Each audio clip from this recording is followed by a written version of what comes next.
Hello friends, स्वागत है आपका वाईपी एजुकेशन ट्रिक चैनल पर।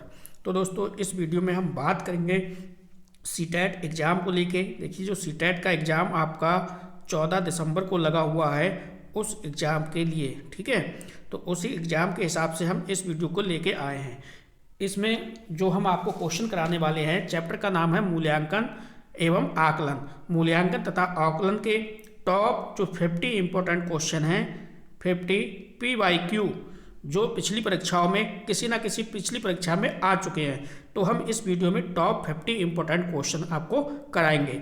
आपको बताना चाहेंगे कि आप हमारे चैनल पे नए हैं या अभी तक आपने हमारे चैनल को सब्सक्राइब नहीं करा है, तो आप नीचे रेड कलर के सब्सक्राइब बटन पर क्लिक कर लें और बराबर में बेल आइकन की घंटी है उसको भी प्रेस कर लें। इससे क्या होगा कि जब भी हम वीडियो को अपलोड करेंगे तो उसका नोटिफिकेशन सबसे पहले आपके पास पहुंच जाएगा। तो देखिए, वीडियो को शुरू से लेके अंत तक देखिए, क्योंकि ये जो टॉपिक है ना, ये टॉपिक आपका बहुत ही महत्वपूर्ण है और हर बार सीटेट में यहाँ से 2 से 3 मार्क्स इस चैप्टर से आते ही आते हैं, मूल्यांकन और आकलन से। तो इसको पूरा देखना आप। वीडियो अच्छी लगे तो वीडियो को लाइक करना। चलो, अब बिना किसी देरी के हम बिल्कुल प्रैक्टिस सेट की ओर चलते हैं और टॉप 50 क्वेश्चन को एक नज़र में देख लेते हैं। चलो, पहला क्वेश्चन आपका ये है कि मूल्यांकन का मुख्य उद्देश्य होना चाहिए। जो मूल्यांकन है उसका मुख्य उद्देश्य क्या होना चाहिए? पहला ऑप्शन है शिक्षार्थियों की त्रुटियां निकालना। क्या मूल्यांकन का उद्देश्य शिक्षार्थियों की यानी छात्रों की त्रुटियां निकालना है? बी है छात्रों की उपलब्धि को मापना। सी है यह निर्णय लेना कि शिक्षार्थी को अगली कक्षा में प्रोन्नत किया जाना चाहिए। और डी ऑप्शन है सीखने में होने वाली कमियों का निदान और उपचार करना। तो देखो, मूल्यांकन का काम बच्चों की त्रुटियां निकालना नहीं है, मूल्यांकन का काम विद्यार्थियों को उपलब्धि को मापना नहीं है, और मूल्यांकन का काम यह निर्णय लेना कि शिक्षार्थी को अगली कक्षा में प्रोन्नत किया जाना है। तो ये भी नहीं है। क्या हो जाएगा हमारा? डी ऑप्शन हो जाएगा, सीखने में होने वाली कमियों का निदान और उपचार करना, यह मूल्यांकन का कार्य है। तो पहला क्वेश्चन हमने देख लिया। अब देखो दूसरा क्वेश्चन क्या कह रहा है, इसको भी समझिए। क्वेश्चन कह रहा है कि निम्नलिखित में से कौन रचनात्मक आकलन के लिए उचित उपकरण नहीं है? यहाँ क्वेश्चन नेगेटिव में है, तो नेगेटिव के हिसाब से आपका आंसर नेगेटिव। 4 ऑप्शन है। पहला है दंत कार्य, बी है मौखिक प्रश्न, सी है सत्र परीक्षा और डी है प्रश्नोत्तरी और खेल। तो देखो, यहाँ पे नहीं है, तो नहीं है के हिसाब से दंत कार्य तो आपका पॉजिटिव है, मौखिक प्रश्न पॉजिटिव है, प्रश्नोत्तरी और खेल पॉजिटिव है, लेकिन जो सत्र परीक्षा है ये आपका नेगेटिव है। चलिए अगले क्वेश्चन की ओर देखो। अगला क्वेश्चन क्या कह रहा है? अगला क्वेश्चन हमारा ये कह रहा है कि क्रिस्टिना अपनी कक्षा को क्षेत्र भ्रमण पर ले जाती है और वापस आने पर अपने विद्यार्थियों के साथ भ्रमण पर चर्चा करती है। यह की ओर संकेत करता है, यानी यह किस ओर संकेत करता है? तो 4 ऑप्शन है, देखिए आपके सामने। सीखने का आकलन, सीखने के लिए आकलन, सीखने के लिए सीखना, आकलन के लिए सीखना, और डी ऑप्शन है आकलन का सीखना। तो सबसे बेस्ट ऑप्शन जो आपका है वो पहला वाला है, सीखने का आकलन, यहाँ पे बिल्कुल सही हो जाएगा। चलो अगला क्वेश्चन देखो। अगला क्वेश्चन हमारा क्या कह रहा है? क्वेश्चन नंबर 4 क्वेश्चन है बच्चों का मूल्यांकन होना चाहिए। तो बच्चे हैं, बच्चों का मूल्यांकन कैसे होना चाहिए? बोर्ड परीक्षाओं द्वारा होना चाहिए, सतत एवं व्यापक मूल्यांकन द्वारा होना चाहिए, या गृह परीक्षा द्वारा होना चाहिए, या लिखित एवं मौखिक परीक्षा द्वारा होना चाहिए। तो बच्चों का मूल्यांकन बोर्ड परीक्षा द्वारा नहीं होना चाहिए, गृह परीक्षा द्वारा नहीं होना चाहिए, लिखित एवं मौखिक परीक्षा द्वारा नहीं होना चाहिए, सतत एवं व्यापक मूल्यांकन के द्वारा बच्चों का मूल्यांकन होना चाहिए। चलो अगला क्वेश्चन देखो। क्वेश्चन नंबर 5 कह रहा है सतत एवं व्यापक मूल्यांकन में व्यापक मूल्यांकन शब्दावली का तात्पर्य क्या है? यानी जो व्यापक मूल्यांकन शब्दावली है इसका तात्पर्य क्या है? तो सभी विषयों का मूल्यांकन, शैक्षिक क्षेत्रों का मूल्यांकन, या शैक्षिक क्षेत्र का मूल्यांकन, या शैक्षिक क्षेत्र का मूल्यांकन। अब देखो, यहाँ पे व्यापक मूल्यांकन की बात कर रहा है, यानी पूरे वर्ष का मूल्यांकन, शैक्षिक और शैक्षिक मूल्यांकन की बात कर रहा है, इसलिए यहाँ पे हमारा सी ऑप्शन बिल्कुल सही हो जाएगा। देखिए, वीडियो को आप लोग लाइक नहीं करते हो, बहुत ही कंजूसी में आप काट रहे हो, तो प्लीज़ वीडियो को लाइक कर दो और चैनल को सब्सक्राइब करके रखिए। कहीं ना कहीं आपको इसका फ़ायदा अवश्य मिलेगा। देखिए, दबाव यानी स्ट्रेस को कम करने एवं परीक्षाओं में सफलता के लिए आवश्यक है। तो क्या आवश्यक है इसको समझो। कम अवधि की परीक्षाओं की ओर अंतरण। बी ऑप्शन है विद्यालय शिक्षा की विभिन्न चरणों में परीक्षाओं का आयोजन। और सी ऑप्शन है वार्षिक एवं अर्धवार्षिक परीक्षाएं। डी ऑप्शन है विभिन्न प्रवेश परीक्षाओं के लिए विभिन्न एजेंसियों की स्थापना। क्वेश्चन को पहले ध्यान से समझो। दबाव यानी स्ट्रेस को कम करने एवं परीक्षा में सफलता के लिए जो आवश्यक है वो क्या है, वो है वार्षिक और अर्धवार्षिक परीक्षा, यानी सी ऑप्शन यहाँ पे हमारा बिल्कुल राइट है। चलो अगला क्वेश्चन देखो, क्वेश्चन नंबर 7। क्वेश्चन नंबर 7 क्या कह रहा है, देखिए क्वेश्चन नंबर 7 आपसे कह रहा है मूल्यांकन का उद्देश्य है। तो मूल्यांकन है, मूल्यांकन का क्या उद्देश्य है। तो पहला ऑप्शन आपके सामने है कि धीमी गति से सीखने वाले एवं प्रगतिशाली बालकों के रूप में लेबल करना। सेकेंड ऑप्शन है जिन बालकों को उपचारात्मक शिक्षा की आवश्यकता होती है उनकी पहचान करना। क्या मूल्यांकन का ये काम है। पहला ऑप्शन दूसरा ऑप्शन दोनों अभी तक निगेटिव हुए। अधिगम की कठिनाइयाँ व समस्या वाले छात्रों का पता लगाना। वही अधिगम की कठिनाइयाँ और समस्या वाले छात्रों का पता लगाना ही सिर्फ मूल्यांकन है, जी नहीं। तो फिर क्या है, देखो अगला ऑप्शन जो चौथा वाला ऑप्शन है उसको देखो आप। चौथा ऑप्शन हमारा कह रहा है कि उत्पादन जीवन प्रोडक्टिव लाइफ जीने के लिए शिक्षा किस सीमा तक तैयार कर पाई है का पुष्टि पोषण यानी फीडबैक प्रदान करना। तो डी ऑप्शन हमारा बिल्कुल सही हो जाएगा। अगला क्वेश्चन देखो, क्वेश्चन नंबर 8 क्या कह रहा है। क्वेश्चन नंबर 8 देखो कह रहा है मूल्यांकन किया जाना चाहिए। तो मूल्यांकन कैसे किया जाना चाहिए, मूल्यांकन से बच्चे पढ़ेंगे क्या, इसलिए मूल्यांकन करना चाहिए। पता लगता है कि बच्चों की उपलब्धि क्या है, या बच्चों के सीखने के स्तर का ज्ञान होता है, या शिक्षकों की उपलब्धि का पता चलता है। तो जल्दी से आपने आंसर निकाल लिया होगा। जो मूल्यांकन है, मूल्यांकन से क्या पता चलता है, बच्चों के सीखने के स्तर का ज्ञान पता चलता है। यहाँ पे सी ऑप्शन हमारा बिल्कुल सही हो जाएगा। अगला क्वेश्चन देखो, क्वेश्चन नंबर 9। अगला क्वेश्चन हमारा कह रहा है कि विद्यालय आधारित आकलन मुख्य रूप से किस सिद्धांत पर आधारित होता है। यानी विद्यालय आधारित आकलन मुख्य रूप से किस सिद्धांत पर आधारित होता है। देखो चारों ऑप्शन आपके सामने हैं। पहला ऑप्शन है वहाँ परीक्षकों की अपेक्षा शिक्षक अपने शिक्षकों की क्षमताओं को बेहतर मानते हैं। और बी ऑप्शन है किसी भी कीमत पर विद्यार्थियों को अच्छे ग्रेड मिलने चाहिए। सी ऑप्शन है विद्यालय वहाँ परीक्षा निकायों की अपेक्षा ज़्यादा सक्षम है। डी ऑप्शन है आकलन बहुत किफ़ायती होना चाहिए। तो विद्यालय आधारित आकलन का मुख्य उद्देश्य किस सिद्धांत पर आधारित है, ये आपको बताना है। Question number 9। तो यहाँ पे पहला ऑप्शन बिल्कुल सही हो जाएगा कि वहाँ परीक्षकों की अपेक्षा शिक्षक अपने शिक्षार्थियों की क्षमताओं को बेहतर मानते हैं। चलो अगला question, question number 10। Question number 10 देखिए क्या कह रहा है, सीखने के लिए आकलन निम्नलिखित का ध्यान है सिवाय। देखो सीखने के लिए आकलन है, यहाँ पे 4 ऑप्शन है आपके। पहला ऑप्शन है विद्यार्थियों की आवश्यकताएं। बी ऑप्शन है विद्यार्थियों की त्रुटियां। सी ऑप्शन है विद्यार्थियों की अधिगम शैलियां। डी ऑप्शन है विद्यार्थियों की क्षमताएं। तो सीखने के लिए आकलन निम्नलिखित का ध्यान है सिवाय किसके, विद्यार्थियों की आवश्यकताओं के। यहाँ पे जो है वो पहला ऑप्शन आपका बिल्कुल राइट हो जाएगा।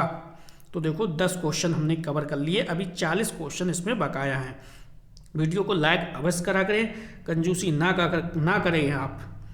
सतत और व्यापक मूल्यांकन की योजना में व्यापक शब्द के अलावा निम्नलिखित के द्वारा समर्थित किया जाता है।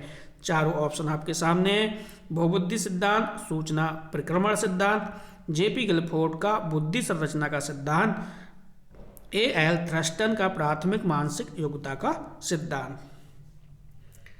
तो करेक्ट आंसर यहाँ पे क्या होगा, सूचना परिक्रमण सिद्धांत। बी ऑप्शन यहाँ पे हमारा सही हो जाएगा। अगला क्वेश्चन देखिए, बहुत ही बेहतरीन क्वेश्चन है, ये सीटेट 2013 में पूछा गया है। सतत और व्यापक मूल्यांकन पर बल देता है। यहाँ पे जो भी होगा वो आपको फिल करना होगा।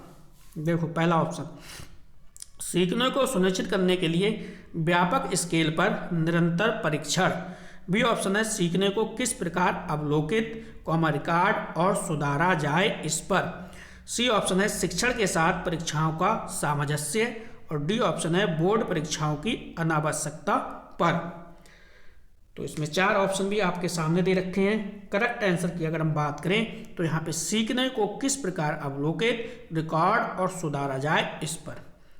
नेक्स्ट देखिए, अगला क्वेश्चन है, क्वेश्चन नंबर 13 क्या कह रहा है। क्वेश्चन नंबर 13 है विद्यालय आधारित आकलन। तो विद्यालय आधारित आकलन, पहला ऑप्शन है, शिक्षा बोर्ड की जवाबदेही कम कर देता है। बी ऑप्शन है, सार्वभौमिक राष्ट्रीय मानकों की प्राप्ति में बाधा उत्पन्न करता है। और सी ऑप्शन है, परिचित वातावरण में अधिक सीखने में सभी विद्यार्थियों की मदद करता है। और डी ऑप्शन है, शिक्षार्थियों एवं शिक्षकों को अगंभीर और लापरवाह बनाता है। तो करेक्ट आंसर की बात करें, हमारा सी ऑप्शन यहाँ पे बिल्कुल सही हो जाएगा। परिचित वातावरण में अधिक सीखने में सभी विद्यार्थियों की मदद करता है। चलो क्वेश्चन नंबर 14 देखो, यहाँ पे अगला क्वेश्चन आपकी स्क्रीन पे लग चुका है। क्वेश्चन आपसे कह रहा है कि भाई यहाँ पे देखो रिक्त स्थान है, यहाँ पे आपको भरना है जो भी भरना है। के अतिरिक्त निम्नलिखित कुछ तकनीक हैं जो परीक्षा के कारण होने वाली चिंता को दूर करती हैं। तो 4 ऑप्शन आपके सामने हैं। पहला ऑप्शन है समर्थन प्राप्त करना, बी ऑप्शन है विशेषताओं पर बल देना, सी ऑप्शन है प्रश्न पत्र की संरचना से परिचित कराना और डी ऑप्शन है परिणाम के बारे में बहुत अधिक सोचना। तो यहाँ पे करेक्ट आंसर आपको चुनना है, हमारा डी ऑप्शन बिल्कुल सही हो जाएगा, परिणाम के बारे में बहुत अधिक सोचना। चलो क्वेश्चन नंबर 15। क्वेश्चन नंबर 15 देखो क्या कह रहा है। क्वेश्चन नंबर 15 कह रहा है के अतिरिक्त, फिर यहाँ पे आपको रिक्त स्थान में भरना पड़ेगा। के अतिरिक्त सभी सीखने के रूप में आकलन को बढ़ावा देते हैं। 4 ऑप्शन आपके सामने हैं। पढ़ाए गए विषय पर मनन करने के लिए शिक्षार्थियों को कहना। और बी ऑप्शन है जितनी संभावना हो विद्यार्थियों का लगातार परीक्षण लेना। सी ऑप्शन है शिक्षार्थियों को आंतरिक पृष्ठपोषण लेने के लिए कहना। और डी ऑप्शन है अवसर लेने हेतु शिक्षार्थियों के लिए एक सुरक्षित वातावरण का निर्माण करना। तो हमारा यहाँ पे बी ऑप्शन बिल्कुल सही है, जितनी संभावना हो शिक्षार्थियों का लगातार परीक्षण लेना। चलो 16वां क्वेश्चन देखो आप। 16वां क्वेश्चन है जब एक बावर्ची खाना पकाते समय खाने को चखता है तो वह के समान है। तो वह किसके समान है? देखो 4 ऑप्शन है। पहला ऑप्शन है सीखने के रूप में आकलन, बी ऑप्शन है आकलन और सीखना, और सी ऑप्शन है सीखने का आकलन, और डी है सीखने के लिए आकलन। तो जो हमारा यहाँ पे सही ऑप्शन है वो है सीखने के लिए आकलन। डी ऑप्शन यहाँ पे बिल्कुल सही हो जाएगा। चलो क्वेश्चन नंबर 17 देखिए आप। अगला क्वेश्चन है कि शैक्षिक विकास में मूल्यांकन का अर्थ है। तो शैक्षिक विकास में मूल्यांकन का क्या अर्थ है? 4 ऑप्शन आपके सामने हैं। छात्रों की प्रगति का आकलन, कक्षा अभिलेखों का मूल्यांकन, कार्य निष्पादन का मूल्यांकन या ज्ञान क्षमता का मूल्यांकन। देखिए मेरा उद्देश्य यहाँ पे ये नहीं है कि मैं आपको क्या पढ़ा रहा हूँ। मेरा उद्देश्य ये है जो आपका ये टॉपिक है आकलन तथा मूल्यांकन, इसके कैसे प्रश्न बनते हैं या किस स्टैंडर्ड के प्रश्न बनते हैं, ठीक है, इनका लेवल क्या है, उन प्रश्नों से आपको परिचित कराना है और ऐसे प्रश्नों पर आपकी नज़र को डलवाना है जिससे कि इस टाइप के प्रश्न पेपर में आ जाएं तो आप आराम से बना लो। ये मेरा काम है, मेरा काम यहाँ पे पढ़ाना नहीं है, ठीक है। तो यहाँ पे जो राइट आंसर है वो हो जाएगा छात्रों की प्रगति का आकलन। पढ़ तो आपने लिया होगा, तैयारी आपने अब तक कर ली होगी। अब आपको सिर्फ और सिर्फ प्रैक्टिस यानी PY के ऊपर थोड़ा सा ध्यान देना होगा। कौन सा लक्षण किसी मापक और उपकरण के लिए सर्वाधिक वांछनीय है? ए ऑप्शन है विश्वसनीयता, बी ऑप्शन है वस्तुनिष्ठता, सी ऑप्शन है, डी ऑप्शन है मानक और सी ऑप्शन है वैधता। तो देखो उपकरण के लिए सर्वाधिक वांछनीय है तो ये हो जाएगा वैधता, यानी बी ऑप्शन हमारा यहाँ पे बिल्कुल सही हो जाएगा। देखिए सीटेट के लिए मैंने सीडीपी की जो बेहतरीन वीडियो आपके लिए बनाई है, सभी लगभग 20 टॉपिक पे बहुत ही बेहतरीन वीडियो बनाई है मैंने आपके लिए। इस वीडियो का आप डिस्क्रिप्शन चेक करिए, वहाँ पे मैंने लिंक आपको मिल जाएगी। वहाँ पे जो भी टॉपिक आपका रह गया है उस टॉपिक को वहाँ से कवर कर लीजिए। चलो अगला क्वेश्चन हमारा देखो, अगला क्वेश्चन है विज्ञान में मूल्यांकन। तो चारों ऑप्शन आपके सामने हैं। पूर्णतया वैज्ञानिक तथा बहुविकल्पीय परीक्षण होना चाहिए। बी ऑप्शन है विद्यार्थियों के क्रियाकलाप के अंत में होना चाहिए। और सी ऑप्शन है सभी क्रियाकलापों का एकीकृत भाग होना चाहिए। डी ऑप्शन है केवल विषय व प्रत्ययों को शामिल करें तथा प्रक्रिया व अभिव्यक्ति को छोड़ दें। तो यहाँ पे देखो विज्ञान में मूल्यांकन है वो आप सहक है, इसके लिए सी ऑप्शन के साथ जाएंगे, सभी क्रियाकलाप का एकीकृत भाग होना चाहिए। चलो क्वेश्चन नंबर 20। क्वेश्चन नंबर 20 आपसे कह रहा है मूल्यांकन से अभिप्राय है। तो मूल्यांकन से क्या अभिप्राय है? पहला ऑप्शन है छात्रों की आवश्यकता का पता लगाना। बी ऑप्शन है छात्रों की वृद्धि का पता लगाना। सी ऑप्शन है छात्रों की अधिगम सफलता असफलता का अध्ययन करना। और डी ऑप्शन है स्वाध्याय परीक्षण करना। तो मूल्यांकन का यही तात्पर्य है, मूल्यांकन का क्या काम है? छात्रों की अधिगम की यानी सीखने की, सफलता और असफलता का क्या करना है? अध्ययन करना है। यानी हम सी ऑप्शन के साथ चले जाएंगे। क्वेश्चन नंबर 21 देखिए आप। 21 आपके ऑप्शन आपके स्क्रीन पे लग चुका है। देखो निम्नलिखित में से कौन सा एक अन्य विकल्पों से संबद्ध नहीं है? यहाँ पे देखो नेगेटिव है। किसी विषय पर विद्यार्थियों की प्रतिक्रिया को लेना, प्रश्नोत्तरी परिचालित करना, अभी तक दोनों पॉजिटिव मिले हैं। स्वयं आकलन के कौशल को प्रतिमानित करना। चौथा है आप उसकी सफलता हेतु उनकी क्षमता में विश्वास को अभिव्यक्त करना। तो इन तीनों से अलग जो है वो डी वाला है, इसलिए हमारा डी वाला ऑप्शन यहाँ पे बिल्कुल राइट हो जाएगा। चलो अगला क्वेश्चन देखो। अगला क्वेश्चन क्या कह रहा है? चलिए यहाँ पे 3 ऑप्शन दिख रहे हैं आपको, 3 ऑप्शन में से अपने लोग आंसर निकाल लेंगे। विद्यालय आधारित आकलन प्रारंभ किया गया था ताकि, यानी विद्यालय आधारित आकलन प्रारंभ किया गया था ताकि सभी विद्यार्थियों को संपूर्ण विकास को सुनिश्चित किया जा सके। बी ऑप्शन है विद्यार्थियों की उन्नति के बेहतर संख्या के लिए उनकी सभी गतिविधियों के नियमित अभिलेखन हेतु अध्यापकों को अभिप्रेरित किया जा सके। सी ऑप्शन है विद्यालय अपने क्षेत्र में विद्यमान अन्य विभिन्न विद्यालयों की तुलना में प्रतियोगिता द्वारा अपनी विशिष्टता प्रदर्शन हेतु अभिप्रेरित हो सके। तो यहाँ पे जो राइट आंसर हो जाएगा पहला वाला ऑप्शन बिल्कुल सही हो जाएगा, सभी विद्यार्थियों के संपूर्ण विकास को सुनिश्चित किया जा सके। अगला क्वेश्चन देखो। अगला क्वेश्चन है आपका, अगला क्वेश्चन ये कह रहा है सतत व व्यापक मूल्यांकन के लिए सही नहीं है। तो सतत व व्यापक मूल्यांकन के लिए सही नहीं है, 4 ऑप्शन है। यह एक विद्यालय आधारित मूल्यांकन है। क्या सतत और व्यापक मूल्यांकन जो है वो विद्यालय आधारित मूल्यांकन है? जी नहीं। यह विद्यार्थियों के तनाव को कम करता है। सतत और व्यापक मूल्यांकन क्या विद्यार्थियों के तनाव को कम करता है? इसमें नंबरों के स्थान पर ग्रेड का प्रयोग होता है? जी नहीं। सतत व व्यापक मूल्यांकन के लिए सही नहीं है, तो जो नेगेटिव है वो है आपका इसमें शिक्षकों पर बोझ बढ़ जाता है। ऑप्शन के हिसाब से ये तीनों आपके गलत हो गए और ये वाला आपका सही हो गया। ठीक है, अगर पॉजिटिव देखें आप तो ये तीनों सही है और ये नेगेटिव है, ये गलत है, लेकिन ऑप्शन के हिसाब से डी वाला हमारा सही है।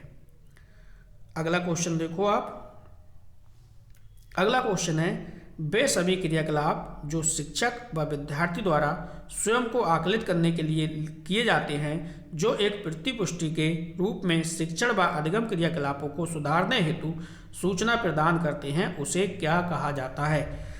ए ऑप्शन है उपलब्धि परीक्षण, बी ऑप्शन है आकलन, सी ऑप्शन है परीक्षा और डी ऑप्शन है अधिगम। अगर हम इसके करेक्ट आंसर की बात करें तो इसका जो राइट आंसर है वो बी ऑप्शन हो जाएगा, आकलन। अगला क्वेश्चन देखो। अगला क्वेश्चन है हमारा निम्नलिखित में से कौन सा एक उपयुक्त रचनात्मक आकलन नहीं है? तो जो नहीं है उसको आपको पहचानना है। 4 ऑप्शन आपके सामने हैं। पहला है खुले अंत वाले प्रश्न, बी ऑप्शन है परियोजना, सी ऑप्शन है अवलोकन और डी ऑप्शन है विद्यार्थियों का योग्यता क्रम निर्धारित करना। तो यही ऑप्शन है वो नेगेटिव में है। चलो क्वेश्चन नंबर 26 देखो आप।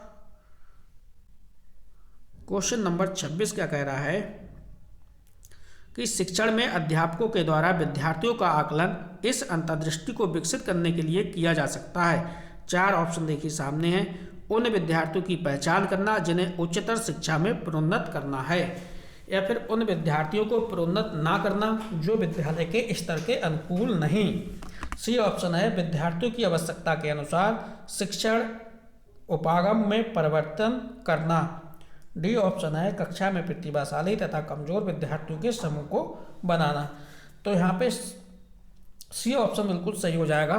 भाई शिक्षार्थियों की आवश्यकता के अनुसार शिक्षण उपागम में परिवर्तन करना। चलो अगला क्वेश्चन देखो। अगला क्वेश्चन 27 आपके स्क्रीन पे लग चुका है। क्वेश्चन कह रहा है सतत एवं व्यापक मूल्यांकन किस लिए आवश्यक है। सतत एवं व्यापक मूल्यांकन है वो किस लिए आवश्यक है। तो 4 ऑप्शन आपके सामने हैं। शिक्षण के साथ परीक्षण का तालमेल बिठाने के लिए, बी ऑप्शन है शिक्षण बोर्ड की जवाबदेही कम करने के लिए, और सी ऑप्शन है जल्दी जल्दी की जाने वाली गलतियों की तुलना में कम अंतराल पर की जाने वाली गलतियों को सुधारना, और डी ऑप्शन है यह समझने के लिए कि अधिगम का किस प्रकार अवलोकन किया जाता है, दर्ज किया जाता है व सुधार किया जा सकता है। तो जल्दी से बताइए करेक्ट आंसर हमारा क्या होगा यहाँ पे। तो डी ऑप्शन यहाँ पे सही हो जाएगा। यह समझने के लिए कि अधिगम का किस प्रकार अवलोकन किया जाता है, दर्ज किया जाता है व सुधार किया जाता है। Question number 28। क्वेश्चन है निम्नलिखित में से कौन सा आकलन करने का सर्वाधिक उपयुक्त तरीका है। तो कौन सा सर्वाधिक उपयुक्त तरीका है वो आपको पहचानना है। चलो यहाँ पे समझो। आकलन शिक्षण अधिगम में अंतर्निहित प्रक्रिया है। बी ऑप्शन है आकलन एवं शैक्षिक सत्र में दो बार करना चाहिए, शुरू में और अंत में।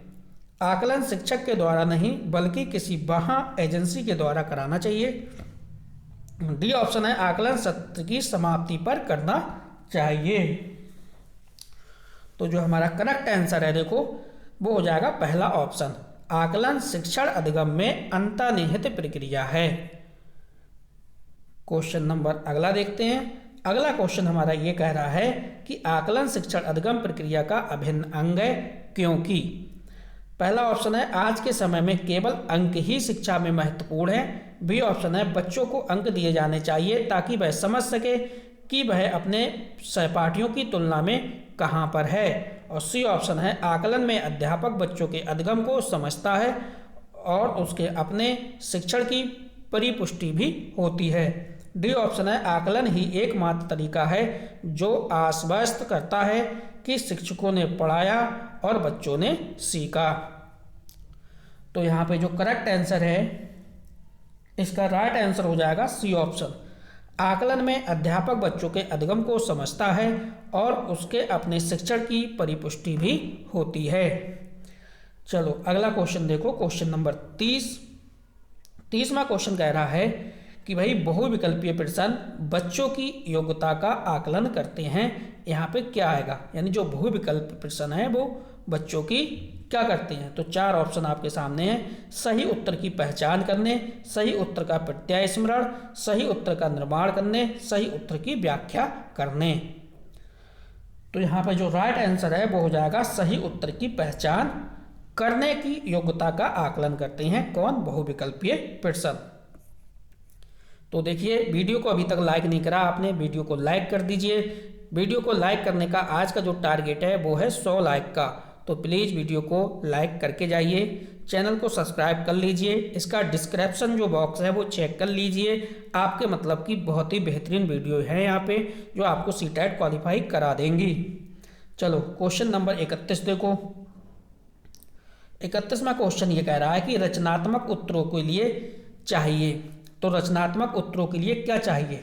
4 ऑप्शन आपके सामने है। मुफ्त उत्तरीय प्रश्न चाहिए, तथ्यपरक प्रश्न चाहिए, सीमित उत्तर वाले प्रश्न चाहिए या प्रत्यक्ष प्रश्न चाहिए। तो देखो रचनात्मक उत्तरों के लिए चाहिए मुफ्त उत्तरीय प्रश्न। कैसे? मुफ्त उत्तरीय प्रश्न उसके लिए चाहिए। अगला देखो, अगला क्वेश्चन है कि आकलन। आकलन में देखो 4 ऑप्शन आपके सामने दे रखे हैं। बच्चों को लेबल करने यानी नाम देने और वर्गीकृत करने की अच्छी रणनीति। अब लेबल करने, नाम देने, वर्गीकृत, ये बिल्कुल गलत है। बच्चों में प्रतियोगिता, तो प्रतियोगिता की भावना को सक्रिय, कंपटीशन, रॉन्ग हो गया आपका। सीखने को सुनिश्चित करने के लिए तनाव और दबाव, तो ये भी रॉन्ग हो गया।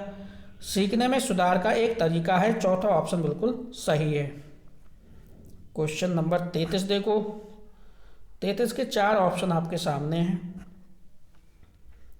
क्वेश्चन कह रहा है आकलन के बारे में निम्नलिखित कथनों में से कौन सा कथन सही है। तो देखो पहला ऑप्शन है आकलन से विद्यार्थियों को यह सहायता मिलनी चाहिए कि वे अपनी शक्तियों और रिक्तियों को देख सकें और शिक्षक तदनुसार उन्हें ठीक कर सकें, यानी पॉजिटिव है कुल मिला के। अगला जो है वो है आकलन तभी सार्थक है जब विद्यार्थियों का तुलनात्मक मूल्यांकन हो। क्या विद्यार्थियों का तुलनात्मक मूल्यांकन हो तभी आकलन सार्थक है? जी नहीं। अगला है आकलन केवल स्मरण शक्ति, तो ये भी नेगेटिव हो गया आपका। चौथा है आकलन जब तब तक एक उद्देश्य पूर्ण नहीं हो सकता जब तक वह उसे भय और चिंता का संचार ना हो। ठीक है, तो यहाँ पे 1 सेकंड रुकिए। यहाँ पे आप इसको देखो, थर्ड वाले ऑप्शन को। आकलन केवल स्मरण शक्ति का ही नहीं बोधन और अनुपयोग का भी होना चाहिए। तो ये वाला आपका ऑप्शन है वो पॉजिटिव है। आकलन तब तक उद्देश्यपूर्ण नहीं हो सकता जब तक वह भय चिंता का संचार ना हो, तो ये गलत है। यानी पहला कॉमा तीसरा इसमें सही है। तो देखो पहले और तीसरे देखते हैं कौन से ऑप्शन में पहले वाले ऑप्शन में सही है। तो यहाँ पे पहला वाला ऑप्शन बिल्कुल सही हो जाएगा। क्वेश्चन नंबर 34 देखिए क्या कह रहा है। क्वेश्चन नंबर 34 कह रहा है कि भाई तनाव है, तनाव को कम करने के अप्रत्यक्ष ढंग कहलाते हैं।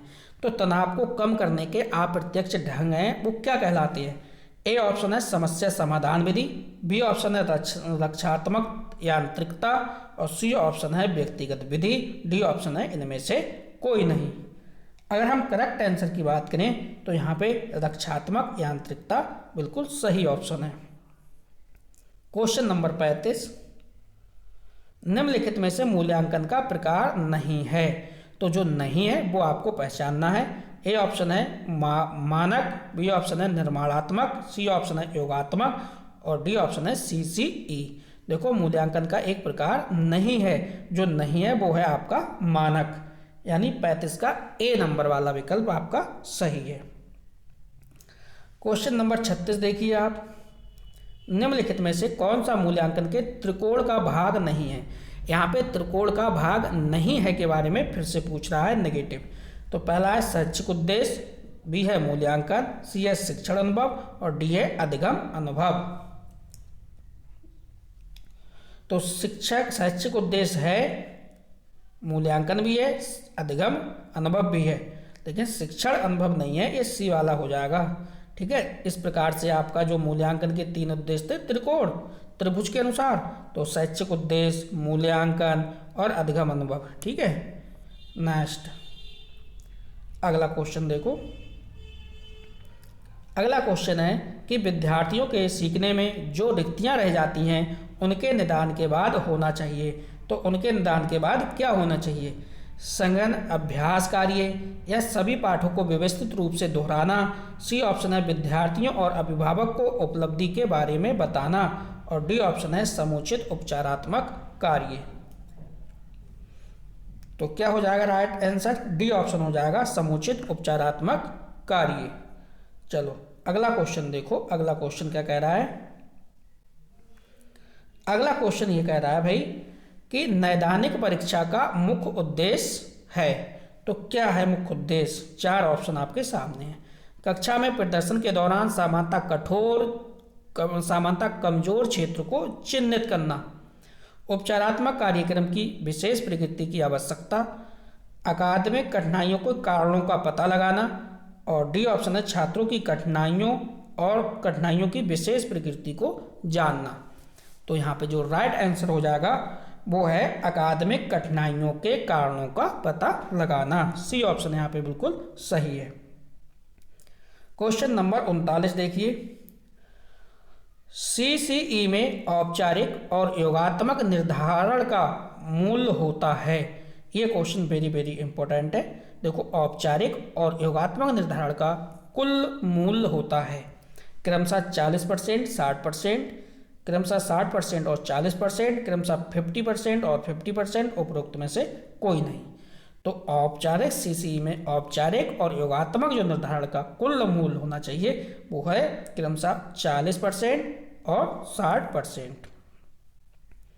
अगला क्वेश्चन देखो, कक्षा नायक यानी उपदेशक द्वारा प्रयुक्त मूल्यांकन का प्रकार जो अनुदेशन के समय सीखने के विकास में किया जाता है। 4 ऑप्शन आपके सामने है, नैदात्मक मूल्यांकन, फॉर्मेटिव मूल्यांकन, प्लेसमेंट मूल्यांकन और संकलित मूल्यांकन। तो यहाँ पे जो सही आंसर है वो है फॉर्मेटिव मूल्यांकन। चलिए अगला क्वेश्चन देखो, क्वेश्चन नंबर 41। क्वेश्चन नंबर 41 क्या कह रहा है समझो। विद्यालय आधारित आकलन मुख्य रूप से किस सिद्धांत पर आधारित है। तो विद्यालय आधारित जो आकलन है वो मुख्य रूप से किस सिद्धांत पर आधारित है। नंबर 1 ए नंबर पे देखो, आकलन बहुत किफायती और मितव्ययी होना चाहिए। बी ऑप्शन है वहाँ परीक्षकों की अपेक्षा शिक्षक अपने शिक्षार्थियों की क्षमताओं को बेहतर जानते हैं। सी ऑप्शन है किसी भी कीमत पर विद्यार्थियों को अच्छे ग्रेड मिलने चाहिए। डी ऑप्शन है विद्यालय वहाँ परीक्षाएं निकायों की ज़्यादा सक्षम है। तो जल्दी से बताइए यहाँ पे करेक्ट आंसर क्या होगा। यहाँ पे होगा बी ऑप्शन, वहाँ परीक्षकों की अपेक्षा शिक्षक अपने शिक्षार्थियों की क्षमताओं को बेहतर जानते हैं। चलिए देखिए, वीडियो को आप लाइक करिए और वीडियो की लिंक को अपने सभी दोस्तों में शेयर करिए। सीटेट का आप एग्ज़ाम देने जा रहे हैं 14 दिसंबर को, तो आप डिस्क्रिप्शन को चेक करिए, वहाँ पे आपके लायक बहुत ही बेहतरीन वीडियो की लिंक आपको मिल जाएगी। वो वीडियो को देखिए और सीटेट पास हो जाइए। शैक्षिक विकास में मूल्यांकन का अर्थ है। 4 ऑप्शन है, छात्रों की प्रगति का आकलन, बी ऑप्शन है कक्षा अभिलेखों का मूल्यांकन, सी ऑप्शन है कार्य निष्पादन का मूल्यांकन और डी ऑप्शन है ज्ञान क्षमता का मूल्यांकन।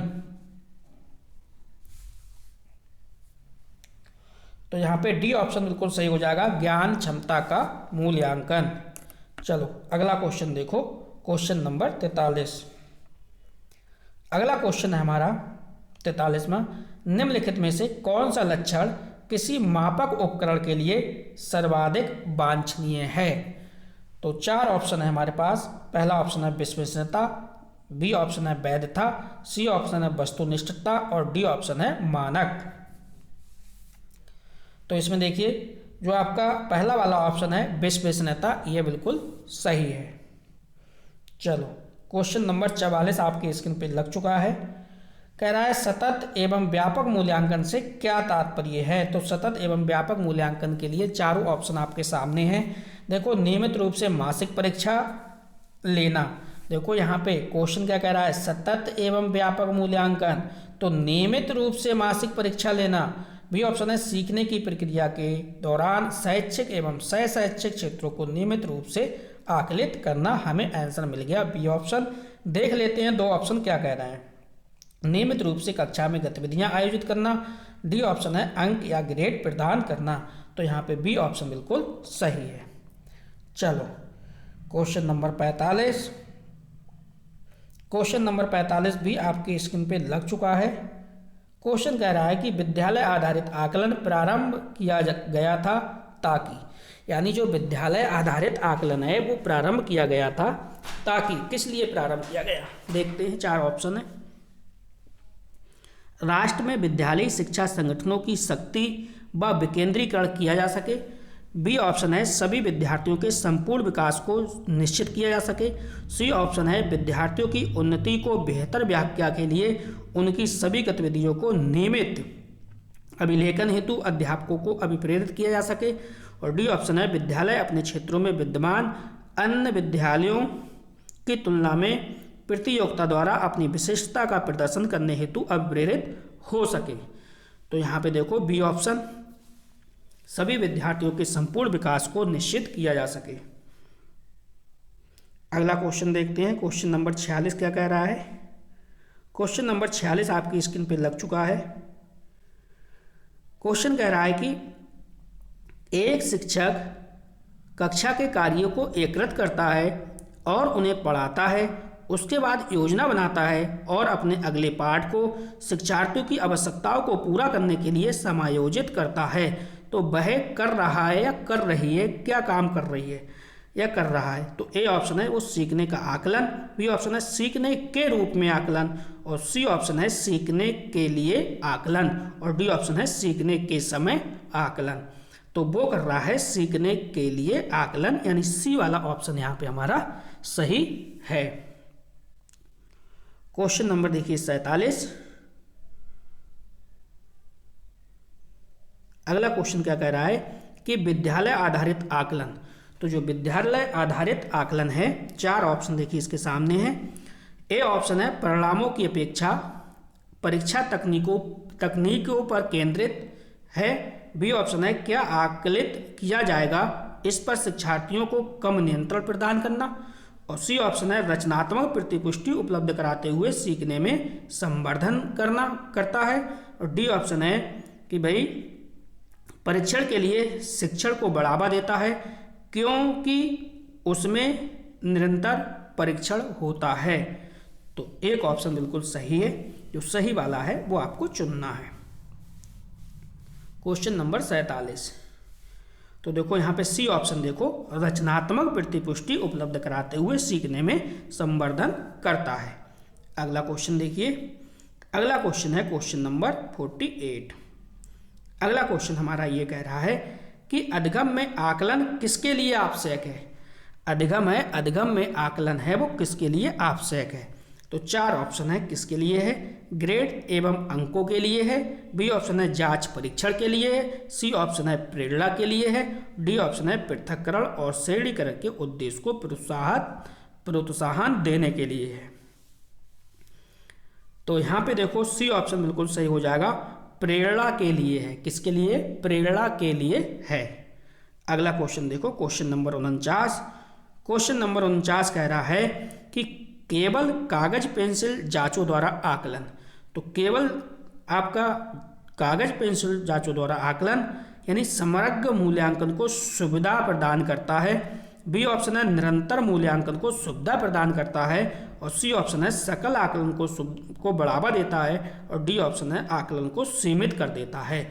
तो देखो केवल कागज पेंसिल जो है वो जांच का आकलन है, ये आकलन को सीमित कर देता है। डी ऑप्शन बिल्कुल सही हो जाएगा। अभी तक आपने वीडियो का डिस्क्रिप्शन चेक नहीं करा है तो वीडियो का डिस्क्रिप्शन चेक करिए। सीटेट की बेहतरीन से बेहतरीन वीडियो आपको डिस्क्रिप्शन में मिल जाएंगी। चलो क्वेश्चन नंबर 50 देखिए। क्वेश्चन नंबर 50 क्या कह रहा है, समझो यहाँ पे। निम्नलिखित में से कौन सा अधिगम के आकलन को उजागर करता है।